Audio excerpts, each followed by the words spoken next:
program is brought to you by FanDuel, where we give sports fans the chance to win every day. Have we seen the last of Zion Williamson in a Pelicans uniform? We're going to talk about it. Sunday Show live. First took away. Yes, with this. Get your money's worth now. Welcome to another episode of Pro Pels Talk. Sunday Show here. I'm Chris Conner. I got my dog Five here. We got Chad that just pulled up. Whoa. Shout out to all the good people that support us here. We got Lala on the ones and twos. We got Scott Vigner. We got John Deere. Nothing runs like a deer. We got Sunshine. We got Tess. We got FanDuel. We got Blue Moon. I mean, I run out. There's ones I haven't even named. I forgot about. But shout out to y'all here in the chat, man. As always, like, comment, subscribe, hit the button now when you enter the door so you ain't got to do it later on. Appreciate y'all as always, man. Fellas, how y'all doing? Chilling, man. Today I ran 15 miles, dog. I'm preparing for this marathon, dog. Oh man, matter of fact, I'm trying to get these people sponsored, man. Shout out to my good people at KOK Wings and Things in Baton Rouge. I'll be running the Louisiana Marathon. They helping me out a little bit, so I want to give a shout out to them. Shout out to KOK because I don't want to try to say what the act like. Hey, bro, listen. It's a long story, bro. I tried. So I'm gonna give it a brief synopsis. They started making chicken out of the house that they were like selling, like they were house parties, and they would make chicken and sell plates. The house was on Clinton Street. These are my neos, so they want to change everything from a C to a K. So kitchen out the back, kitchen on Clinton. And I'm like, sounds great, sounds gravy, but the acronym is wild. This like 2016. I'm trying to tell them. They like, nah, we rocking with this. Now they like 4 or 5 stores in, multiple, like, I guess we rolling with it. I guess it is what it is. But yeah, man. Okay. Chaz, what up with you, bro? I'm just cool at I'm just thinking about it. I ain't really I don't know what the acronym stand for, but it don't seem that bad to me. Maybe I'm missing something. I might be tripping. No, I mean, just pronounce it. Just I mean, how would you pronounce that? Oh well, I would pronounce it kook. Yeah, see. I pronounce it kook. This ain't that like at the Rockets in return or something like that? I think it is actually. Nah, that's something else. I don't want to say what it is on here. That's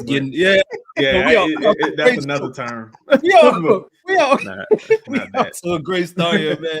All right, let's get to the headlines here, man. I feel like this has been talked about for a while. When anytime Zion's name and possible trade destinations has been brought up, feels like it's always, at least in the past couple of years, it's been the same 2 or 3 teams as mentioned.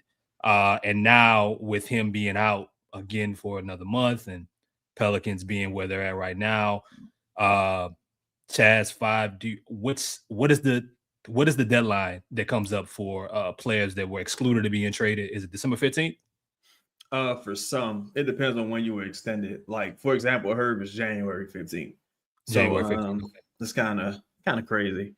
So within this next month, there's going to be a lot of different names that are going to be open to being traded, which that's when the actual trade deadline starts with certain teams. And if you're a team like the Pelicans who can't buy a 4th win, you're going to be talking about a lot of players that you could possibly be looking to move on from. But as always, no name bigger than Zion right now.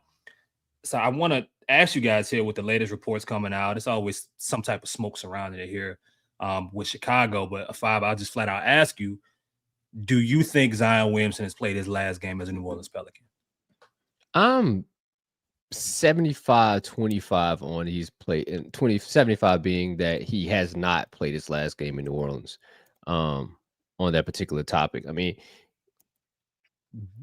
teams would want to see him play still, right? Especially like even if it's a groin injury, like you have to kind of play at some type of way. Like look at DeJounte in the same sense. Like teams are gonna want to see him on the court at least week, a month before making a substantial trade to make it happen. Yeah, I'm not totally sold on the fact that Zion has played his last game in New Orleans, but I am more inclined to see that now than I had been in, previously. I thought it'd be no, like he's going to at least play out the season, right? Before somebody does, or he would have to demand a trade for Joe to pull that trigger, because I thought like their relationship would at least give him, once they fired Willie, and then give him an opportunity to truly show that he was responsible enough to run a team. And it just seems like at this point, that ship is pretty much sailed. But I still think Zion has a chance to play this season. Chaz, what about you, man? What you think? I don't. I think just because I think it's happened a little bit more recently, but now so few deals actually happen in December that if you were the Pelicans, you would have to be like kind of pushing for the deal yourself. Like you would have to be in buyer mode, so to speak. And when you really analyze the league, canvas the league, there's really not that much out there to buy from a star level capacity. When I look at and this ain't no knock to Brett Siegel or to I think the guy's name's Evan. No disrespect to them whatsoever. Mm. I think their brand of reporting is a little more like educated guesses, or like just how the wording is. Like what one of the teams that could be interested, maybe if things go right, is this, like, it's just how it's framed.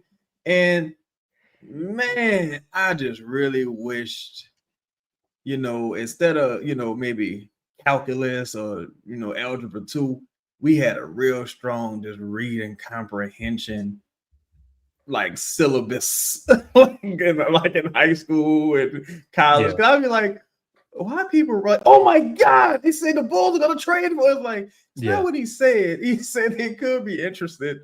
And it's just crazy how this happens. Like, we've seen it so many times, though. Like, it's just crazy how these things grow legs. So go ahead, Fab. No, I was just gonna say, just the addition of like prepositional phrases to make a sentence just longer and longer as you try to add some semblance of substance to your statement. Again, I think they do decent work, right? Like, but I do think there is some validity in a sense, or like the thought behind the Bulls and Zion. Hopefully we kind of get into that portion of it. I could see it somewhat working for both parties. Yeah, and for me, I'm not knocking the reporting or the framing whatsoever. I'm more so knocking the some of the interpretations, because I'm like, it's not what he said. And then you get mad at the motherfucker because it don't happen, and it's like, it's not what he said. He didn't say that. Said. Like, and look, man, that's the side of the game. That's the side of the game. I mean, I like, before I was potting, I was doing a lot of writing, and I remember, like, at some point when you get to certain parts of the season and you running out of topics and you trying to be a creative. I mean, and we see this, like, we know this naturally. Yeah, we know this naturally doing what we do, or in any form of content. Sometimes, you gotta stretch a word. Sometimes, you gotta take a topic and say, all right, well, I'm just gonna run with this. I mean, sometimes it's about the clicks, bro. Yeah, I ain't shameful about it. I know there's limits. But I think this is no different. Has there been talks? Is there things that naturally link Zion to Chicago? Are there things that me living out here, anybody that I talk to that live here that's a Bulls fan, they would love to have Zion. So, it's just, and I guess now we could go into that part of it, right? So let's just talk like the fit. Obviously, there's contracts, that I'm sure, Chaz, you'll get into, that fit for Chicago that can make this an even split. There's also some, group of expirants that won't have the Pelicans tied long term. And maybe an option or two for a player that may fit what New Orleans are trying to do going forward, depending on what your preference is. But Jordan Brand, the market, and the fact that Chicago, they get a lot of leeway based off of a lot of leeway based off of some runs from beautiful Derrick city, Rose. man. they've had some competitive years. It's a great city. I live here. I know about Jordan. I was I seen it. I see the statue. I drive past it on the way to work. And like I get it. But when you start looking a little further, for as great as the market is, who's the last big free agent that they've signed? Right? They're not consistently in a situation bidding over the past 20 years for star-studded free agents. They have been operating like, say a team like the Pelicans. You got to draft them or you got to trade for them, because 9 times out of 10, and you name it, over the past 10, 15, 20 years, any free agent that they've been linked to, they just missed they just missed them. When Melo threw his career away not signing with the Bulls, boy. Melo, and it's always these extreme stories. Oh yeah, man, like me and my wife were looking for houses. How many times you heard that? Kobe said that. Melo was like, yeah, man, I had Kaya and Lala was shooting. She was on our way. Like it's so many different things. It don't happen. And the list goes on and on. LaMarcus Aldridge, who's a smaller tier, but he didn't end up signing. You get these people past their prime. D-Wade. D-Wade. Oh yeah, Kyle, D-Wade. Rondo. So that's pretty much been it. Star power wise, for a team and a franchise that no matter how good they're doing, they're always at the top of the damn attendance rankings, always every year. So that's part of the fit. 5. I'm curious about some of the other thoughts that you have that make this, if it is to happen, a good option for both sides.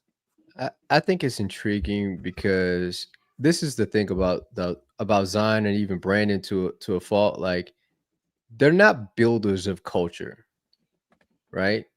Like, they're not like hey, like, get on my shoulders, Pulse, like, and I'm gonna push us to the promised land. They're like, no, I'm just gonna add to what's already there. Like, people are already in attendance for the game. Great. Like, they already have a solid foundational base. Look at Duke, right? Both of those players went to Duke. Like, Zion just made that fan base bigger, right? The reach became bigger. In Chicago, like, it's basketball. Like, people are already diehard Bulls fan, Jordan fan. Like, the foundation is already built. You just have to add to it. You know what I mean? Like, you don't have to change. You don't have to reinvent the wheel. In New Orleans, you got to make the wheel. You got to build the axle. You got to have the frame. You got to, build a quarter panel. You got to do it all. You know what I mean? And some people are just not, and that's okay. Like, I'm not, mad about it, but that's just kind of what it is. So I think the fit is great. Excellent food city. Great weather. You get all 4 seasons, but I mean, the cold's the cold, but it is what it is. Should be used to it. I mean, like, that's the place you want to be. Or should want to be, right? Like, you're playing in the East now. Lesser competition. You don't know where Giannis is going to be. That division's wide open. Like, there's a lot of positives to this. And if you're the Pelicans, you just get a really good reset. That's the other part I really want to think about, like drafting, picks, how you see it. Chaz, I'm interested in what you kind of have.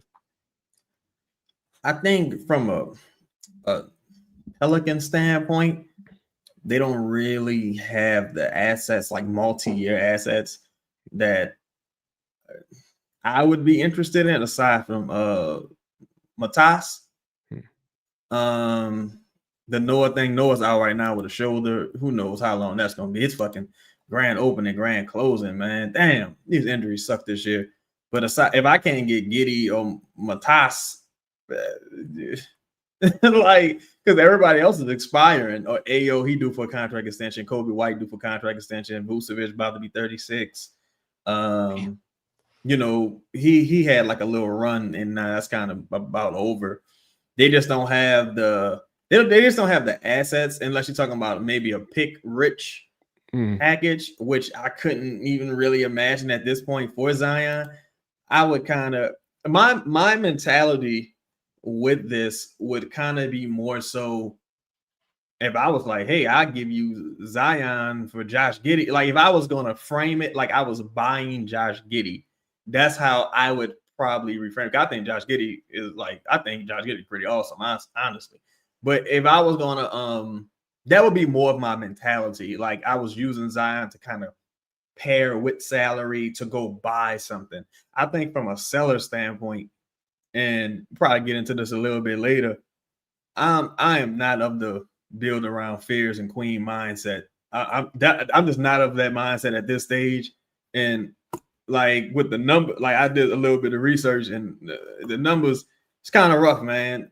So we'll see how it goes. But with them, if I can't get Matas or Giddey, I'm kind of cool on everybody else. So that's actually an interesting part of the conversation, Chaz. I think there's a portion of people, and it could be emotional, but there's a portion of folks that's like, you know what, I'm just sick of this. By any means, whatever the cost is, get rid of them. I'm ready to move forward. I'm tired. Like, are you at a position right now, even if it opens up salary, which you know, for this market. Like, yeah, you know, right? So, but it's tough. You know what? If you have to sell Zion, at that point, is it just worth keeping him and continuing rolling the dice? See, if I guess it's all about perspective, right? Because it's a lot of money for a motherfucker that don't play. Like, you know what I'm saying? It's a lot of money for a motherfucker that don't play. Now, if you're Joe Dumars, and this is the problem the Pelicans always run into. That's why it would have been nice to have a clean slate. You can never really evaluate because you can say, well, this coaching staff kind of sucks. Like, because Memphis won again tonight. And on paper, I don't give a fuck who not playing. On paper, that's a terrible roster. And they got just as many injuries as the Pelicans. And they won they had 10, 11 victories. And Pelican, here you go, you had 3. You know what I'm saying? So if I want to lie to myself, or if I want to be objective, if I'm Joe Dumars, I can say, well, nah, the staff still sucks. I want to see how it looks with a real staff, my staff. But if the options are cut them or sell them, I mean, keep them, cut them or sell them. The best one probably is keeping them, being real, because it ain't enough money to really sign nobody. Like, and realistically, because it's a show, motherfucker. I gotta be a skeptic. I'm an analyst. I analyze shit. That's the show, hot boy. What are you talking about, brother? It's the fucking show. But yeah. Your best bet's probably rolling the dice and waiting until it's at least expiring, because I want to ask y'all, if this canvas in the league, right, just looking around the league, let's say maybe Utah got Laurie, Sabonis got meniscus, Franz just got an ACL. I hope not. I hope it's not a fucking ACL for Franz. Franz got hurt? Dog. Yeah, it was bad. It was bad. They can't catch a break. Paolo just came back, huh? I didn't know he was back. He's back. I believe so. I just saw the clip. I ain't see Paulo, but yeah, it was bad. Go ahead. But I say that to say, realistically, who out there to even buy? Like, you know what I'm saying? Yeah. Like, this ain't like before where you can say, man, Donovan Mitchell right there, or this person right there. I think if you trade him, you're looking at a Brandon deal. And do you really want, shout out to Vucevic? I like Vucevic, but do you really want Vucevic and Kobe White both expiring? Like, do you really want to go that route? See, you cut them. Yeah, see, Chaz, this why I think in 5, without knowing truthfully what Zion's market is, and I think the talks of what someone's market is, you know, can either be overstated or understated. I don't think it's ever, when you listen to what people are saying, it's never right. It's never targeted in the right area where it's supposed to be. It's either an inflated perspective, you know, or someone really understanding what someone can be worth for if they were, you know, if they're available. Now, I think with Zion, the thing is that Chicago is an interesting situation, I think, because of the fit for him. Yeah. But if you're asking specifically about what makes best for the Pelicans, Right. you would have to find a team that say, yo, we have the salary, we have some assets that either we're tired of or we can sacrifice to hope that our culture and what we have changes everything for him. He can be more of, he has some person or people he can learn from. We have things that can work well with his weaknesses, and we also have good structure. And it's really only one team that kind of needs something else Miami. that I could think of that would maybe two. Okay. Golden State. Yeah. All right, 3 for me. This is Okay. interesting. It's San Antonio. Oh, That's really interesting. Go ahead. They seem odd to me, right? Like it seems like there's a lot going on. They're like, there's no true room for growth. It's like you got a ton of young talent, and everybody's trying to elevate at the same time. It may be working in a scheme like that they have posed, but it's going to come to a point where the elevation needs to happen. So like you may need to condense it. And if you could, get a couple guys off before you pause and move some pieces for a guy like Zion and then pair him with Wimby, like it could be interesting. Like you have the foundation to do it, right? If any team could make that happen, it would be them. But I'd be interested in seeing Golden State. Miami's kind of always the one that's been, kind of talked about. That may be a true dangerous place for Zion. Dangerous place for Zion. Yeah, well, with the things he likes. Yeah. If you got a groin injury in New Orleans, bro, I can only imagine what that is in Miami, big dog. Go ahead, Chad. Gosh, y'all, what do y'all think going on with these injuries, man? Because I happen to think the Jordan Poole thing is one of the most bizarre stories in the NBA right now. Like aside from Herb having a back spasm, then waking up the next day with a calf injury, Zion waking up with a groin injury, like everybody just, I don't know what kind of mattresses they sleeping on. I don't know what's happening here, but the Jordan Poole thing is especially peculiar to me. What do y'all think is happening with the injuries? Y'all think it's just more of the same, or you think something is extremely weird this year? I think that because of the history with how some of these things have been reported with the organization and the things, and that we also have known too much, that like Hot Boy was talking about skeptical. Well, if you want to talk about something that I'm always skeptical about with this franchise's injuries. So like, I can't help break that because of things that I've heard over time with certain players, certain situations, certain inconsistencies. And here's the thing, Chaz, I don't know how consistent this is with other organizations, but I know here, I know what I've been what I'm kind of used to. And this feels like something that it ain't just this regime, right? We can go back to days of Anthony Davis and company and Tyreek Evans and certain things. 2012, man, at minimum. Like, to where it's like, huh? How did that happen? When did that happen? Why did it happen? Wait, so, and that's not even talking about the medical staffs over time. So, Aaron Nelson, like, I mean, you have so many different like things that elements to this particular situation. So I don't know if I'll ever, Chaz, just be able to separate one incident and like, what, that's kind of weird. It's all weird to me. And it's been weird for, I mean, you said, a little bit over a decade now. What do you think, Five? You think it's like super bizarre this year, or kind of just more the same?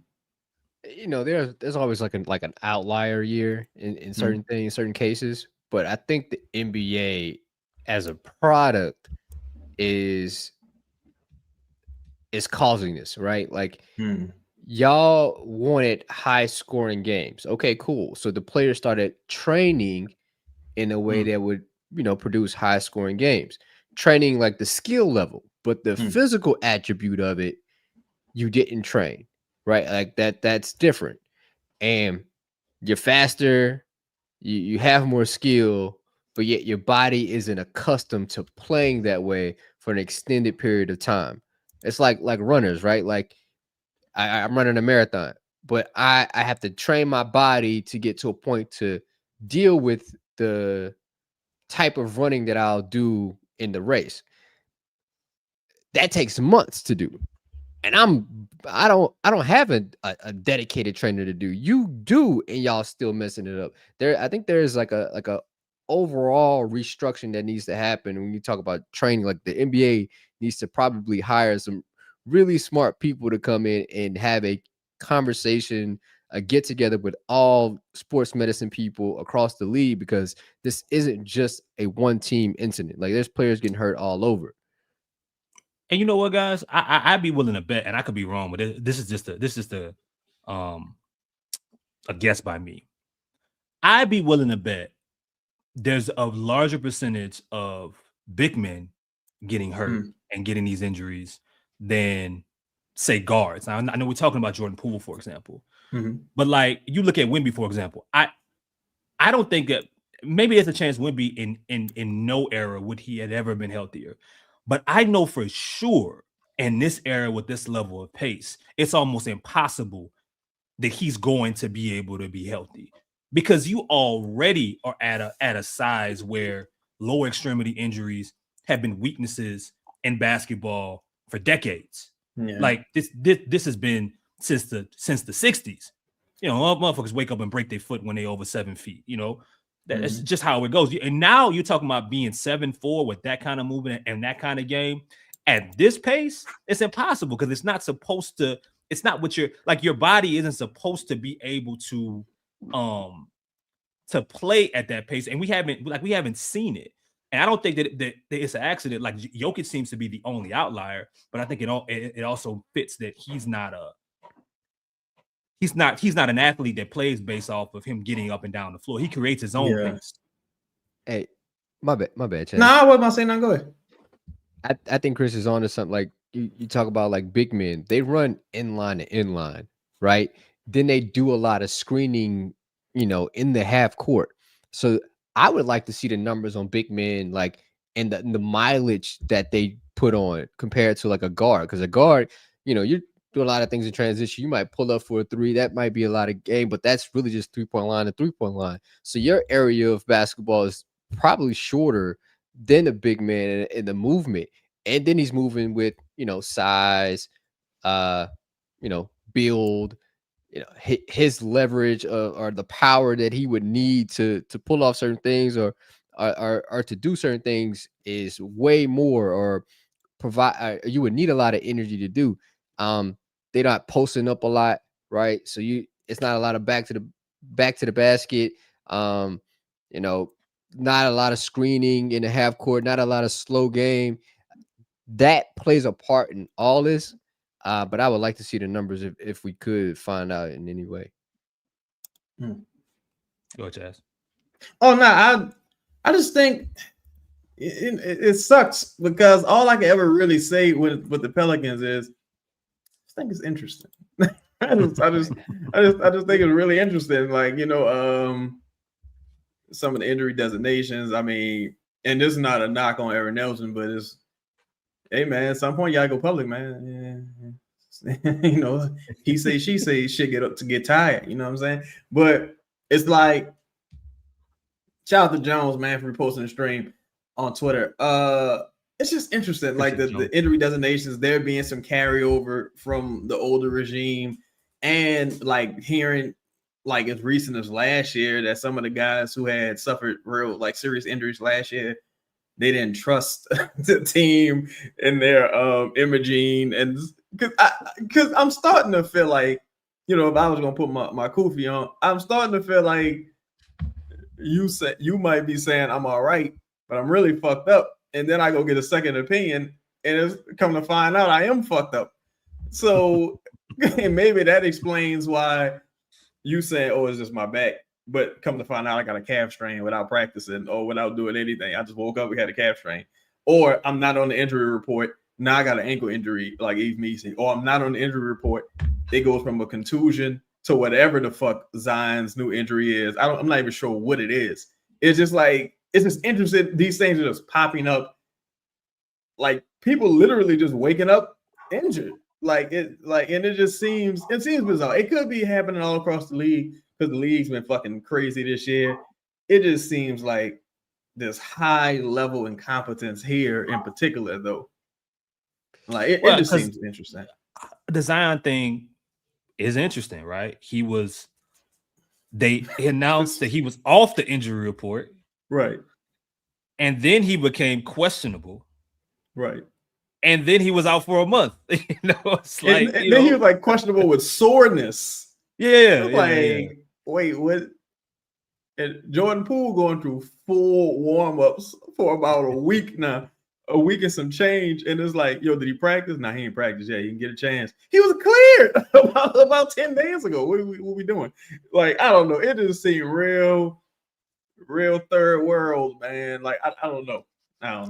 It's interesting though. At Chaz, we would have to do some research and see like what's the common denominator in all this, like in these decisions, because people have shifted positions. Mm-hmm.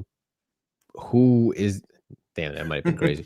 Like who is there to make these decisions? And that's the thing that's truly wild. Like who's putting out these releases of? I want to know that. Who's in charge of that? To put out, who's on the injury report. Like, I need to know. Yeah. I'd probably resign if I was them. I was like, y'all ain't hanging me out to dry no more. Fuck this. Well, y'all. Apparently both Poole and Herb Jones are scheduled to come back this week. So we'll see if there's any truth to that. If it's we'll know when's our next game. I stopped Monday, I think, right?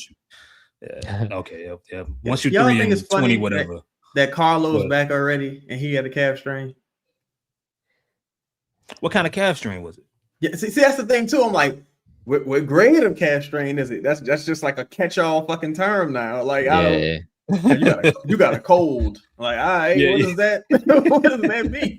But I don't know. I just think it's interesting, man. I think Joe Dumars got a lot of work left to be done, and this is definitely a multi-year approach, man. Once we can get into some of the stats from what's been happening recently, but I definitely think it's a multi-year approach.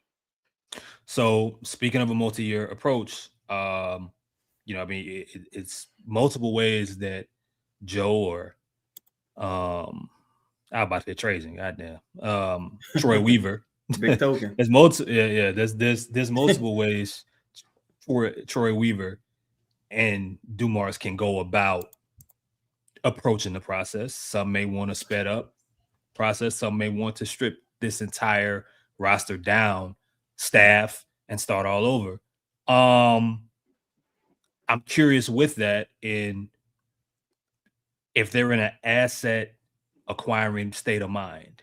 If that is the case with the amount of players that we would probably link to trades, or we can assume should be in trade conversations. If you guys had to list, just if you were in charge, if you had to list the players that you would actively be looking to trade currently is on this roster, who would it be? Bob, you want to go first? I'm thinking about it, Chaz. You might have a list already. Yeah, I kind of do. I don't think anything's really changed from the off season, man. I would have loved to get more. I think, of course, if you could find someone to buy with Zion's contract, you do it. But I also think it's more of an off season type deal. But right now, I would be looking to trade Herb to a contender. Jose, because Jose might opt out of his contract. Like, you never really know. But I'll be looking to trade players with little to no upside. That would be Herb, Jose, Hawkins, I think you letting Looney walk. It'll be nice if you can move, but Herb, Jose Hawkins, maybe DeJounte. That'll be the same group of people going into the offseason. I try to trade Zion if I can. Well, I try to buy because you don't know who's gonna become disgruntled this offseason. But yeah, I think you definitely try to do that. With the Sadiq Bey thing, again, Sadiq Bey makes so little money. The best you could probably get for him would be like a second round pick or a protected first, if that, because he makes so little money. Like, you know what I'm saying? It would just be really tough. And with the Pelicans, with Coach DeAndre Jordan and them not having an open roster spot, if you were to try to trade, that's another thing. You were to try to trade Zion or DeJounte, you would have to expand the trade because it would be very difficult to do a 1-for-1 deal because you got to take back like 3 or 4 players. So it's just, it would just be tough. D-boy, I'm not overvaluing Giddey. I think Giddey's a good player. I don't think Giddey's like a top 10 player, no shit like that. I just think Giddey is very good, and I think he would help the Pelicans a lot. If I were to rank it, it would be like Jose plus Herb, right? Like as a collective. DeJounte is like the second one. Hawkins being third, just kind of like a throw-in. Obvious, but like not pressing, if I were to say. Like I think the first two are more pressing than the latter. And if I were to give you like an honorable mention, not like a this year trade, but probably like a next year one, potential would probably, if you re-up for Sadiq and if you can go big game hunting, it'd be possibly combining Sadiq in Trey. That would be like the possibility. It's it's interesting, man, because it's not like Trey's not old, right? Nope. And I mean he's one of those players that can fit any kind of situation, any kind of scheme, any kind of setup, this era, next era, whatever the case may be. But if you're the Pelicans, with where Zion's market is right now, with what her may be worth, Jordan Poole is someone who may be, who the Pelicans may look into possibly trading. That could be a part of this whole confusion with the injury. I mean, I don't know. We'll have to see. I kind of like Jordan Poole, and the more I hear about him, on and off the floor. So I would actually, believe it or not, I would want him here a little bit longer. But that's just me. But Trey, the interesting part about him is that he's probably your best opportunity to get a large amount of assets, a significant return back. Yeah. And I think, Chaz, what's interesting is that if you could get close to what Zion's talent says he's worth, we'd be having a total different conversation. You mean like a trade value? Yeah, trade value. If you could yeah. get close back to what Zion's talent says he's worth, just in the ballpark, I think we'd be looking at this a little bit different. But because that's in the air and you don't believe you can, does that would that accelerate your thoughts on someone like Trey Murphy and maybe looking to trade him a little bit earlier? Or is it like, I'm in no rush, he's a part of this core for now, and we'll figure that out if we have to down the line?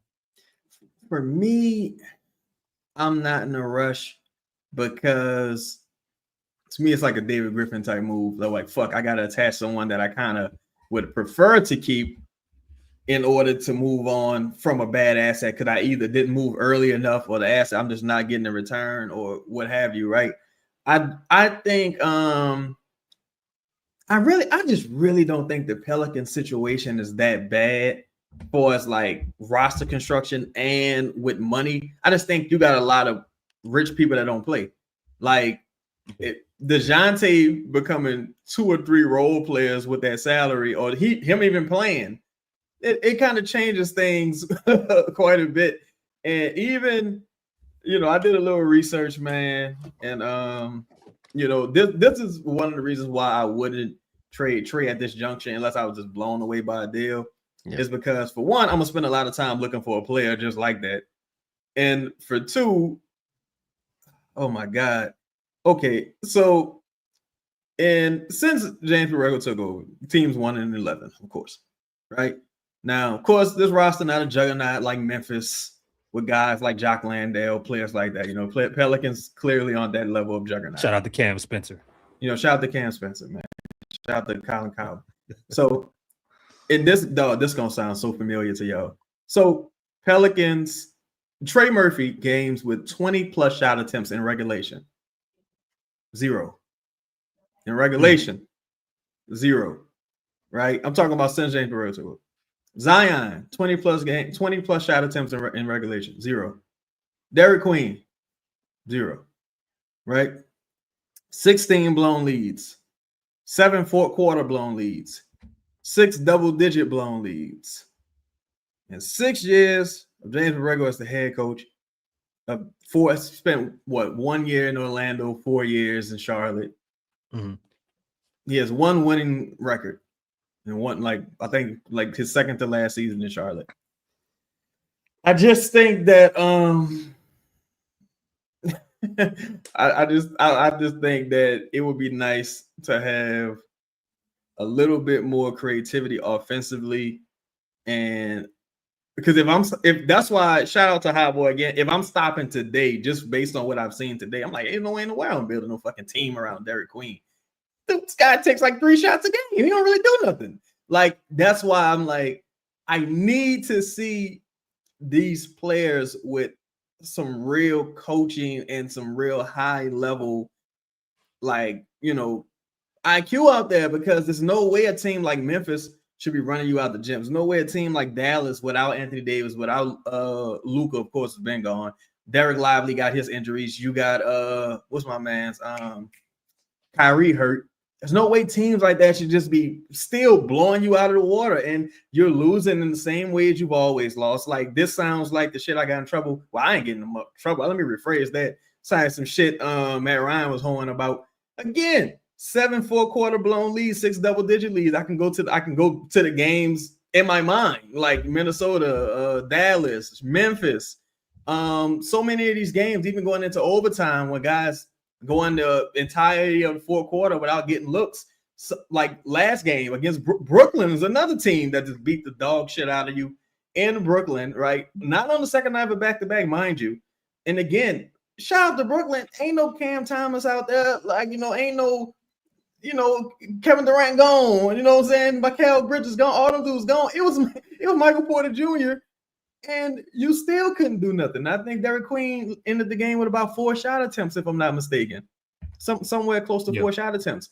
I would just like to see the players maximize. If Trey was taking 25 shots every night and it just didn't make a difference, like what Michael was doing with the Nets, I'd be like, oh yeah, look, first motherfucker come with a good deal. Let's just go ahead and move away from this guy.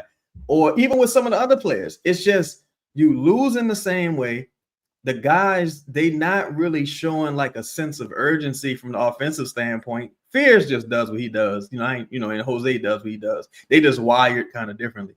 But I'm just saying more so for your best players available now, higher upside guys, even when you are relatively healthy, I'm just not seeing those guys maximize. And it makes me worry that whoever joined the team right now wouldn't be maximized just based on these results alone. That's why I would like to see them with a little more stability at coaching before I really evaluate what to do with Trey.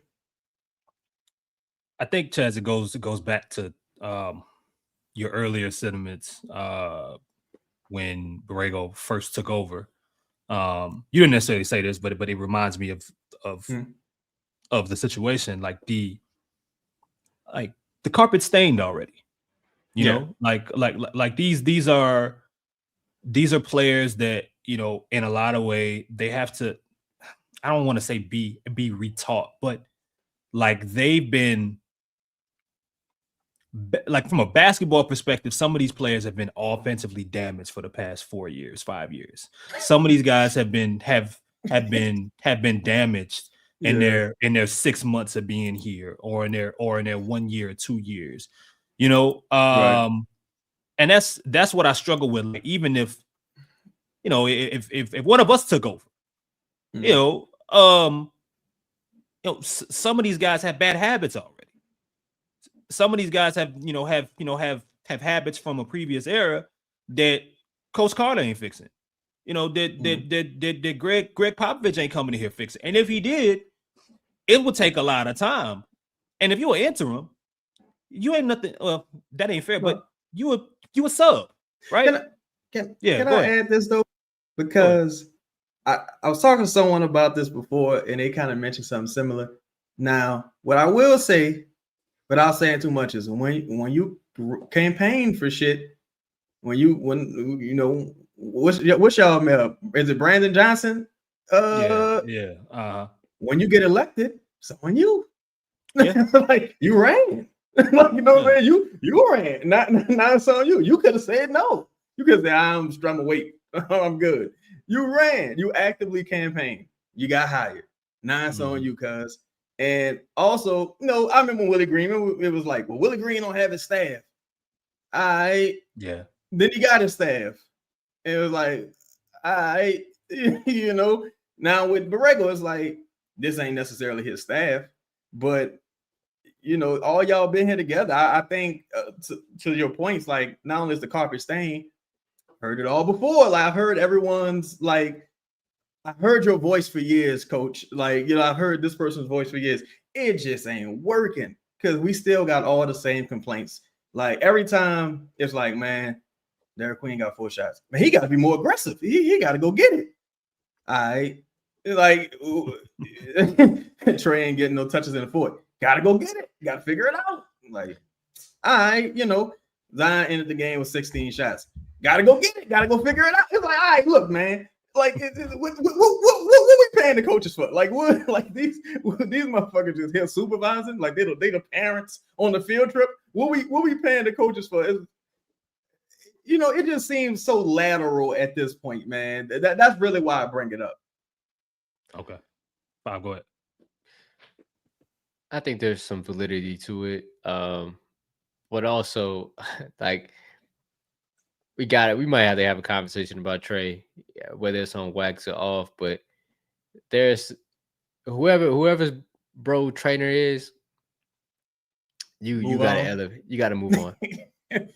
You gotta move on. There's a lot of unnecessary dribbling out of in Trey's game, a shit ton. Like you're dribbling and going nowhere. You're not physically strong enough to get away from defenders. You can't cut. When people go topside, you're just basically out of the game. You're basically out of the game. You might get a couple cuts. That's why you've been rebounding a lot more, because you're probably not going to get the rock because they're defending you. They're putting their best defender on you. There is no Zion. There are no other playmakers. When Jeremiah Fears breaks down in defense, he is trying to look for his. They're not necessarily looking for you. You've reached your pinnacle with whoever your trainer is. Your ability to go left and right ain't working. You got to figure out something. Yeah. And I used to say this all the time, like Trey, for someone that's super athletic, his hips are the worst I've ever seen. For somebody that athletic. Yeah. It doesn't make any sense. So I can only imagine if like he got someone to necessarily like strengthen that part of his game. So maybe when you do go, crossing from left to right, you will have the ability to get that first step off and get past some people rather than, what's going on right now. You're dribbling too high. You're not low enough. These are just things that I'm seeing. You talk about Borrego. I thought the offense had ticked up a little bit when he started, right? The numbers may influence that or recollect that, which is great, right? But I always thought like the winning in a certain way in the NBA is going to be hard. We were not going to see like a detrimental change or immediate change from this team from a win-loss standpoint.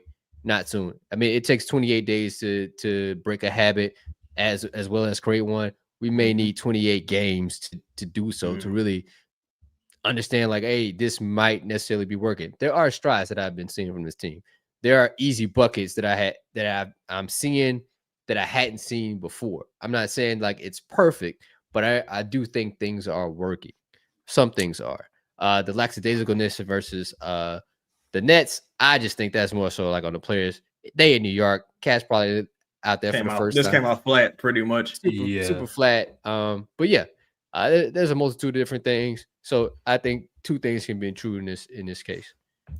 And look, I mean, to both you guys' point, I mean, on one side, look, you've been wanting this job for a while. If the results don't arrive, nobody's gonna care. They're just gonna move on. Like nobody's going to care. They're not gonna care about the details and the improvements if your team only won 15 games. You know what I'm saying? And I think that, but to the other side is that the only way that this can work, I think, with him or any interim coach, is, especially when you've been around that long, I think certain guys from the previous coach and previous eras have to go, because you're just going to be treated like an interim. You're just going to be treated like assistant coach. They be like, yeah, okay, oh, okay, cool, yeah, all right, fine. But they not treating it the same as in a new voice that's coming in and saying, no, we changing all of this now. I don't know how y'all did shit before, but that ain't working no more. Versus someone that's taking over and saying, all right, guys, we changing everything. And them motherfuckers gonna look at you like, well, you was here 3 years and we did this way. Right. You changing it now because you got the title? No, fuck out of here. That's the human element of how this actually goes. Yeah. So I think, to some of the younger guys, the guys that just arrived, some of them may treat him like a head coach for this period of time, or a savior of sorts, because they got 1 year of Willie Green. They're like, okay, anything, the turtle outside of the building was better than Willie Green. You know what I mean? But but some of these, but the Jose's, the maybe not Trey, because Trey and Borrego, were a little close. Zion, maybe, but some of the guys that's been here a little bit longer, they may still be looking at him like an assistant. And unfortunately, there may be no way out of it unless ultimately you just move forward and clean house and bring in a new staff. That's the optics of it. That's the reality of how these situations work in businesses. Or some of the players have to go, and from there, Borrego gets to completely build things however he wants to. If that means it's going to be productive or not is, to be seen.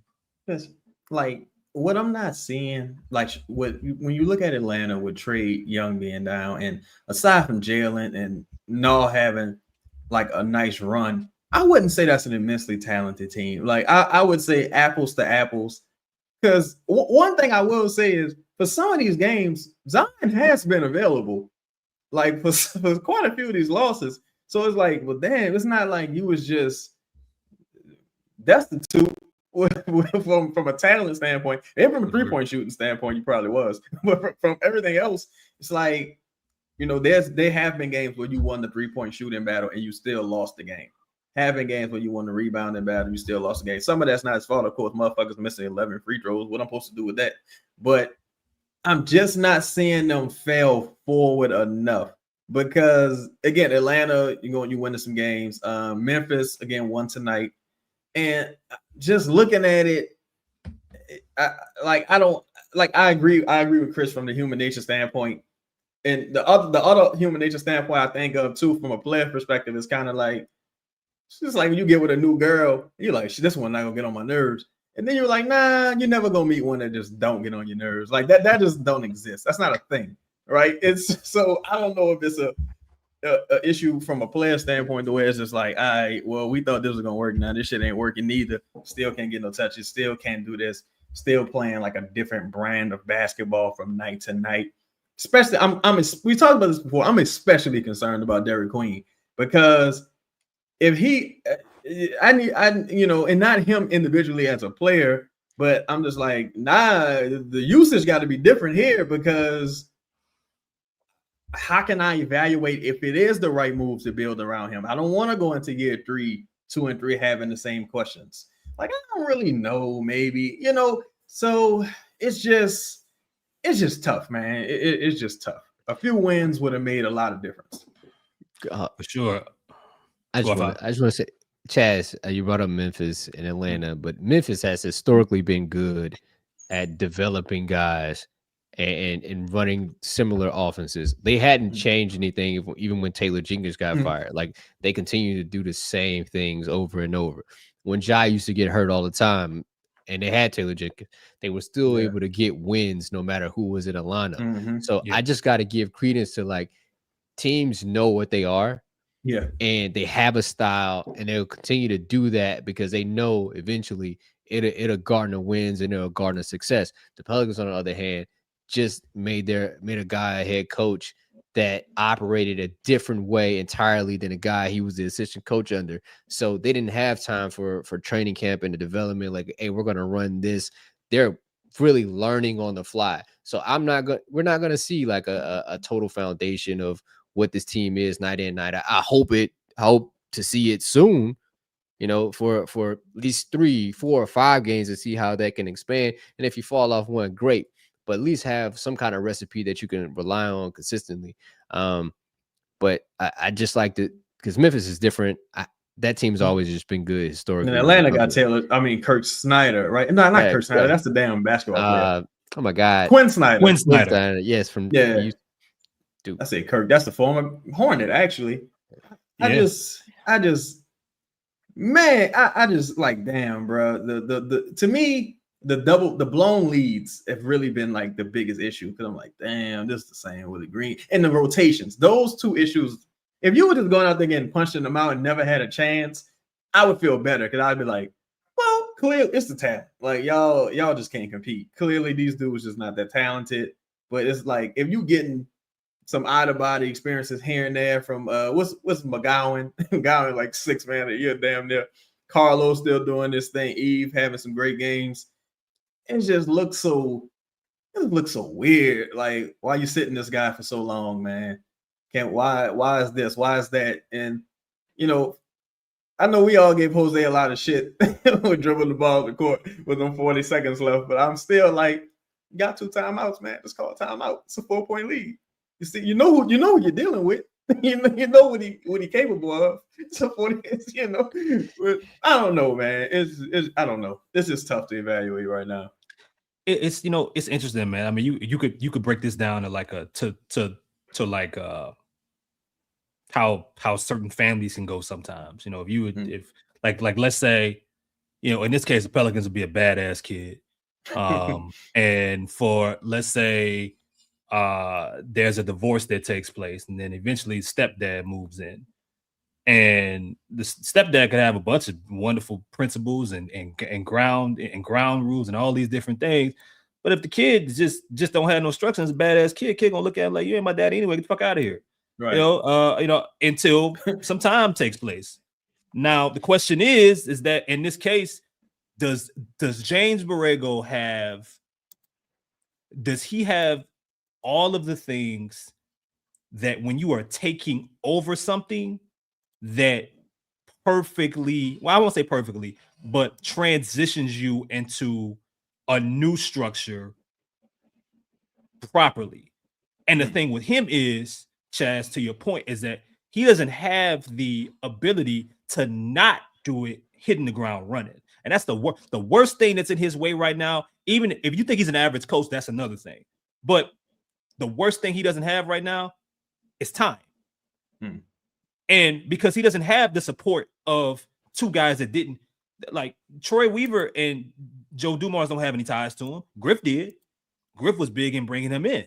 But if this fails, Joe and Troy not looking at James Borrego any differently than they would at any other guy. They don't have any ties to him. They are going to strictly evaluate him on what does or doesn't happen here. So, fair or not, this is just what it is. It's like with Spencer Rattler. Nobody cared at the end of the day when Spencer Rattler was the quarterback on his team. It didn't matter what type of nice drives he had. It didn't matter any of the moral victories.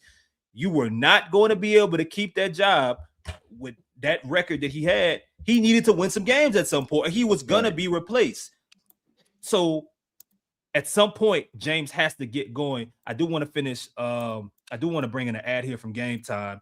Tomorrow is the last game before the NBA Cup quarterfinals, I think, start on Tuesday. So the Pelicans play the Spurs tomorrow in the city. So if you plan on going to the game, Ross has the perfect place for you to buy your tickets at. Don't go nowhere else. Go ahead. What's up, everybody? This is Ross from Propels Talk. Just wanted to tell you about a little deal from the Game Time app. You can get $20 off your first purchase using our promo code PELS.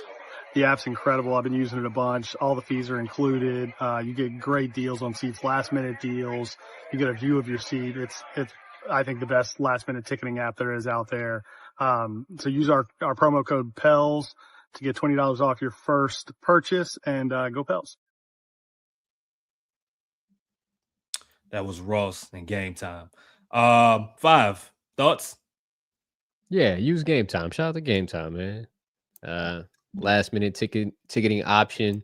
If you're ever in a crunch, you're ever in the city, might as well use it anywhere. Matter of fact, not just in the city, anywhere across the nation. Go grab that.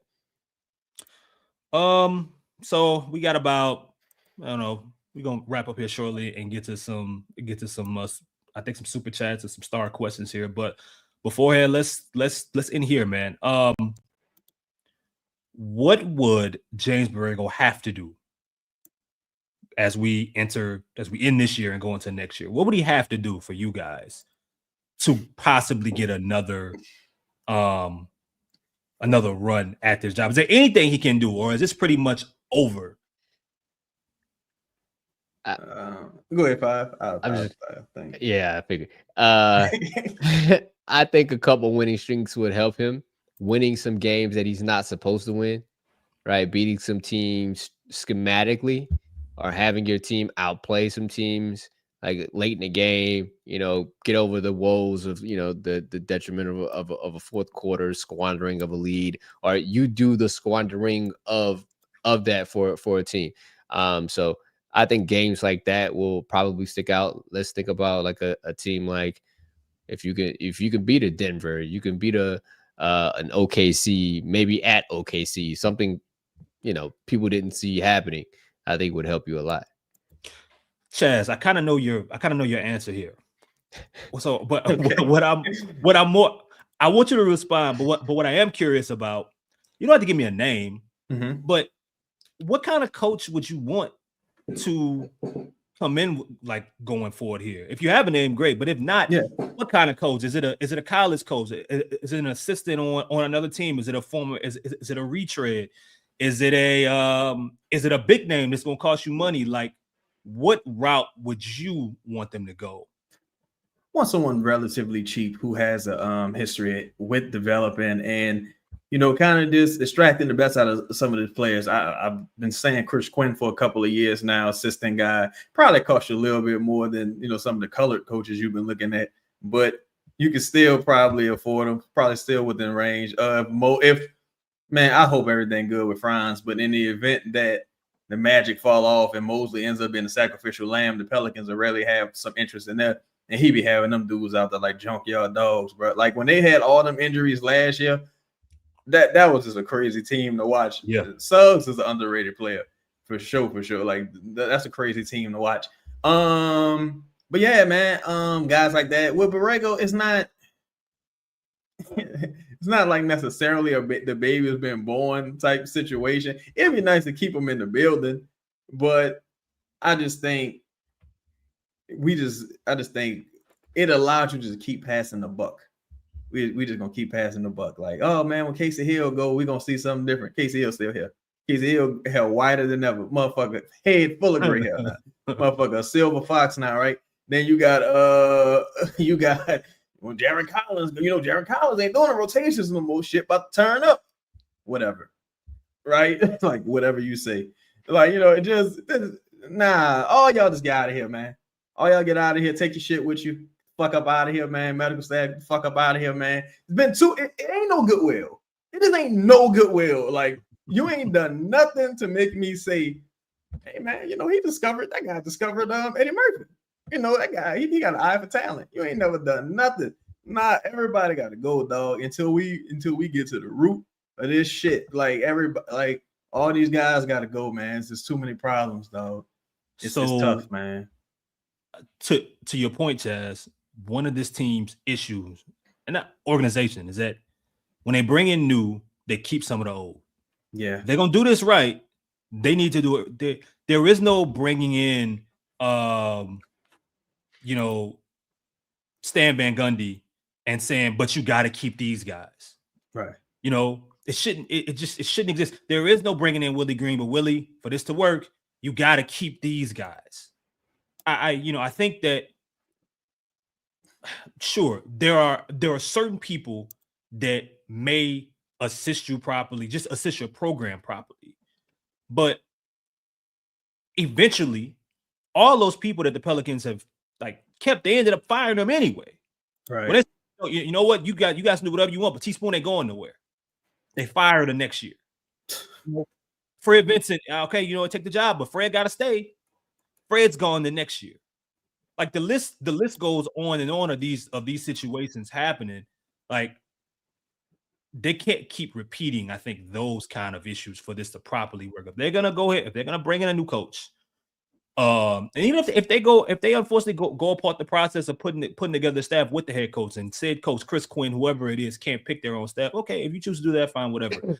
But if you're gonna empty the building and start fresh with new eyes, new perspectives, new observations, new people that can view this building properly versus those that have been here for so long.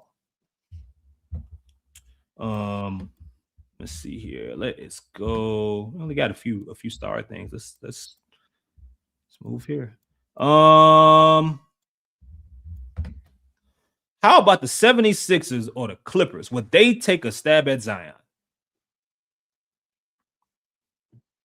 I don't see. That's another issue. Like, if Zion just makes so much money that it's difficult to move these guys, especially if you're not just trying to clear salary. And in Zion's case, I don't have to move him. Like, I can cut him, like, if I wanted to, or I can just say it's the coach's fault, or I can just say, oh, he's injured. We got bad luck. We're gonna figure this out.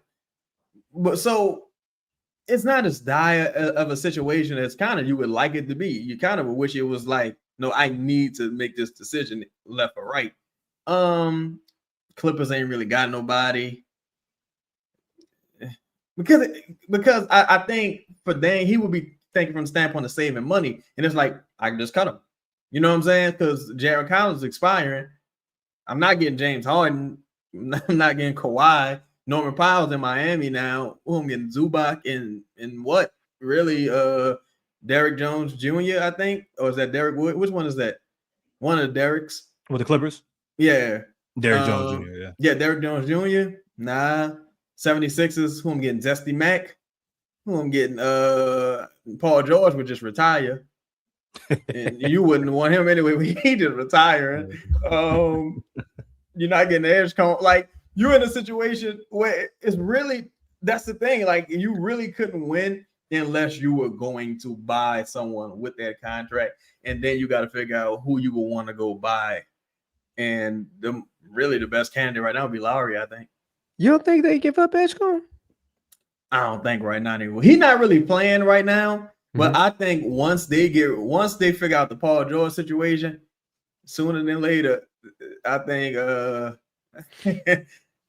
like, that's one thing. Like, if you just wanted some assets and you was like, all right, give me Paul George, I'm gonna clear some salary, give me Paul George in the offseason and about 2 picks, and we in business. It's like, now I got this crazy ass contract on my books. I gotta hope he retire. I gotta drive him to, once he get this Cox cable Wi-Fi, he definitely retire. Oh yeah, he out of here. Yeah, it's over. Like, there's no more podcast P. No more podcast P. Yeah, I really think you gotta go buy. Like, that's the tough thing about the Zion, because you can't let the salary go to waste, because you're gonna be in an even worse situation. Yeah. Why would they bring in new staff though? The team isn't even built yet. Who's gonna want that job? So, Scout, let me rephrase and say this. If you bring in a new coach and the coach has conversations, or they handpick certain guys, or they interview them, and they make the call, cool.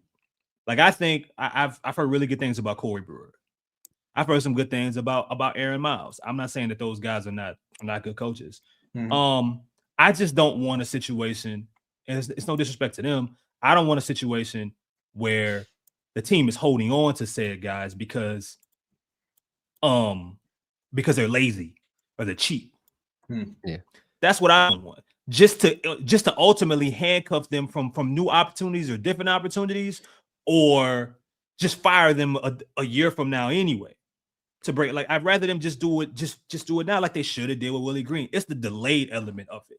If you think Corey Brewer is a really good assistant, okay, cool. But if you kind of like they were with Willie Green, why bring him into another year? Why expose these guys to this, to this presence, this former player, this dude that has a son that's going to be in college in no time is that's kicking ass in high school. Like why expose them to someone with that talent just to say, we're going to fire him next year anyway. We're going to relieve him anyway. We're going to find a different reason to bring someone else in. Oh, just like you knew Willie Green wasn't a coach in the summer, there was no reason to bring him into this year. So I want direction and not delayed responses to stuff to where we like, okay, like we kind of saw that coming already. So that's what I mean. Listen, to piggyback on Chris's point, think about LSU and hiring Lane Kiffin. Like that's a top 5 program. They would have been well in their rights to tell Lane Kiffin, listen, we're gonna hire you because both parties had some kind of leverage. We're gonna hire you, but the thing is, you're gonna have to keep X, Y, and Z assistant head coach, right? Yep. They didn't even say that. Like, no, you'll have all of the power to pick your own staff, whoever. Blake Baker had a top 5 defense for probably 6 weeks out the season, and it all fell to pieces, right? They had to get him to not take the Tulane job at the 11th hour, make him one of the highest paid coordinators in the nation.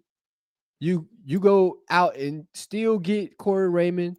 He was already on staff, but you had to go back out and make sure he stays. Like, he had to re-interview for the positions that they already had. And we're talking about a sport that's with our organization that's bigger than the Pelicans. Our brand is bigger than the Pelicans. So that the Pelicans have no right to continue to do this. I don't think it makes business sense. If you want to hire a coach, really hire him and allow him to pick his staff. If you want to make suggestions, great. But don't force him to take on guys, and then he's looking over his shoulder like, well, you kind of have an in with the organization, and then you're in the same predicament that you're already in right now. To both of you gentlemen's point, I think in Dark Knight kind of hit the nail on the head as well. One thing a new coach got is a clean slate, and it's only 30 of these jobs. Yep. You get clean slate, you get a guaranteed 3-4 years at least, and you get to build the shit your way. And one thing you don't want to underestimate is the power of ego and the power of man. Like, I'm the one who was selling all the records. That dude, what's your boy name over there in Miami? What's the coach name over there, bro? Spo? Yeah, like Spo ain't shit. I'm the brains behind this operation. That's what Chris Quinn probably be saying every day. It was me.